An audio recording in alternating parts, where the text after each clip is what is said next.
with you. You've had a look at, Lloyd, the North Melbourne lockdown list. I have. Wondering what Rhys Shaw can do with this team. Number one, no iron team. So they have a huge reliance, two bigger reliance on Ben Brown in the forward line, Cunnington in the midfield and Tarrant in the back line. Let's take a look at backseat Ben. Number two, because I think they're goal kicking. Let's have a look at their goal kicking from last year. So Ben, take a back seat because it's too unhealthy. It's not his fault, but it's about getting the ball through other players. And that player in position 2, Nick Larkey, I'm a huge fan of his. He was the last player taken in the draft a couple of years ago.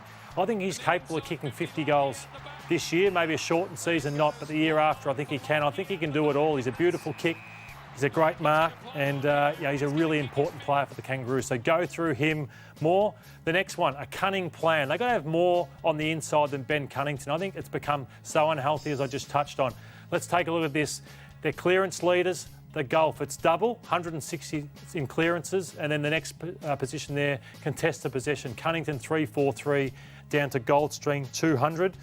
So that's the midfield and forward line. Now we take a look at the back line. If Tarrant doesn't fire, I think they haven't got too much else. They've got Majak Daw and Walker, who's just come across from Brisbane. Can't really rely on them. And they're half-back flankers. All, I reckon, turn the footy over too much. That's Aaron Hall. This is McDonald. So two kicks, guys that turn the footy over a little bit. The next one is Atley. Can you trust him by foot? I'd say no.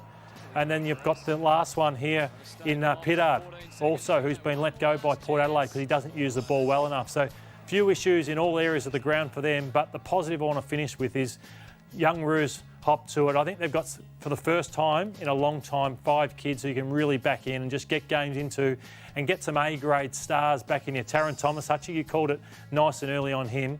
Fantastic player. Simpkin should be top 3 in the best and fairest. Davies Uniacke needs some luck, and Larkey and Zurhaar kicked 50 between them last year. Where do they finish? I think still around the 10th mark. You got West Coast 1 or 2? Yep. Okay.